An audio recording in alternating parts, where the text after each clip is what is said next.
I've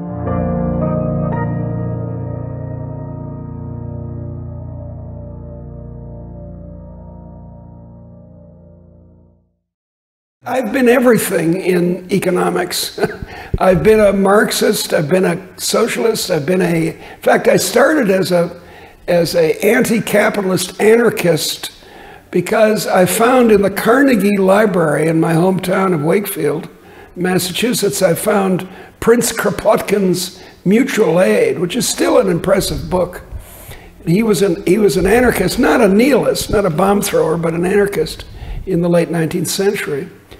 And then I went to college and I became a Keynesian because that was what was on offer. And then I became, in graduate school, early graduate school, I was kind of a social engineer. I worked actually with civil engineers during the summer on projects of planning. And then I started to see that economics was not just a device for moving people around, it was a device for understanding them. And in working on my dissertation, my PhD dissertation at Harvard, I saw that supply and demand curves and competitive industries and monopoly indeed were things that could be used to understand real economic history. And that was my first book on the economic history of the British iron and steel industry. And then my first job was at the University of Chicago. Milton Friedman was down the hall. And I had already started to move in a liberal direction, but I wasn't too clear about it. And when I got clearer and clearer at Chicago, it's not because I was just following Milton Friedman or something. I was seriously thinking these matters over. I remember that Nozick, Robert Nozick's book, Anarchy, State, and Utopia, was a very powerful impulse. And then in a slower fashion, I've gotten more and more liberal. I think now I'd have to be called an Austrian economist to some degree, which is one of the great traditions of sustained liberalism in economics. But more I call myself a follower of humanomics, which is to say, an economics which leaves the humans in. So I have a fuller understanding of people.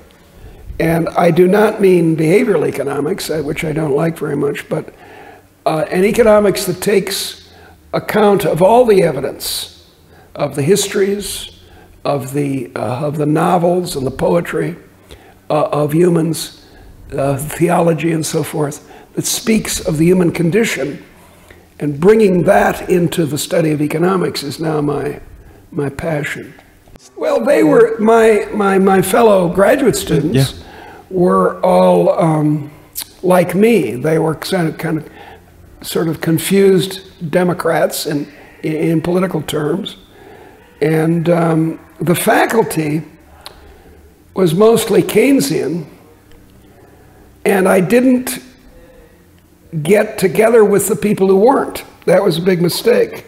I could have studied with Gottfried Haberler, a very great Austrian economist, but I didn't. And so it went. I think that's the big mistake that students make all the time. Instead of trying out different things, of trying to listen to the socialist and listen to the liberal and think for yourself, I didn't. So it was a slow process. It took decades for me to come to where in fact, someday I'm going to write an autobiography on this theme, taking my development as in my understanding of how the economy worked and tying it into my life. Well, at the time, I just swallowed the whole thing. And I thought we could fine-tune the economy, as we said at the time, with fiscal and monetary policy. Now I don't think we can. I think the economy is basically unpredictable in a deep sense because it's innovative, because it's a matter of language, and human language and human discovery is deeply unpredictable. I wrote a book in 1990 called If You're So Smart, which was an attack on the idea that the economy was mechanical and predictable. And in fact, that's one of the points that Keynes made rather insistently, which I think was correct.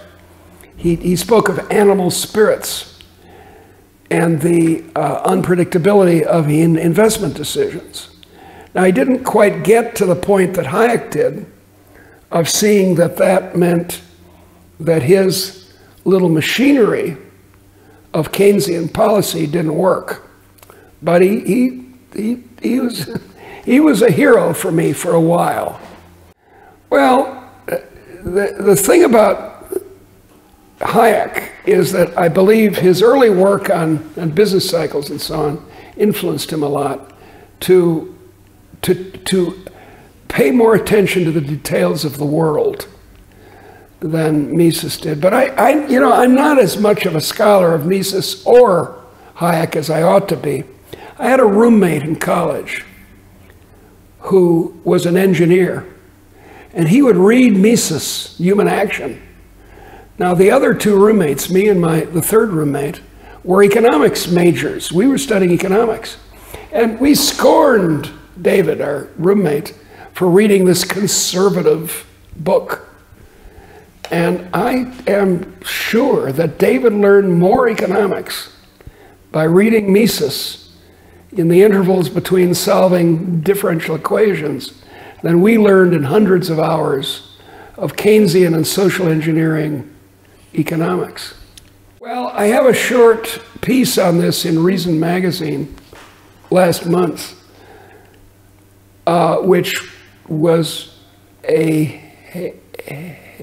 criticism of Thaler's Nobel Prize. Thaler is one of the big behavioral economists. And what struck me very forcibly is that Thaler takes the 257, that's the number, 257 cognitive biases that psychologists have found humans have, and he combines them with the over 110 imperfections in the market, as I've chronicled in another paper, that economists have claimed to have discovered since 1848, and he's put them together. So according to the psychologists, we're too stupid to go across the street. And according to the economists, the market's not going to help us. So what's left? The government. And that's his conclusion. He doesn't talk about the biases and stupidities and imperfections of the government, only of markets. He's at the University of Chicago in the business school, but he's not a Chicago economist. Well, it's because of a famous Spanish economist named Mascolell. That's one reason. He wrote a terrible, with some other people, first-year microeconomics book. Worst thing that ever happened to economics. And now a lot of young economists think that economics is a matter of proof. Well, you can't prove great social truths on a blackboard. The blackboard is arbitrary. By changing the assumptions, of course, you change the conclusion. And you can play with different assumptions and different conclusions endlessly. And I'm afraid that's what young economists think economics is. Also, they're taught, even without Mascolell, they're taught about markets for 1 week. And then the rest of the term is spent talking about the imperfections in the market. Monopoly, externalities, informational asymmetries, blah, blah, blah, up to a number of 110 and more. And this is not how to teach people to understand the economic world. So I think Mascolell has a terrible effect. And I think in general, graduate training in economics is really very bad. 3 terms of econometrics is ridiculous because there are other empirical methods than econometrics. Survey research, national income accounting, graphing, making pictures and maps. I said interviews, but archival research, going in and listening to business people, as Ronald Coase did.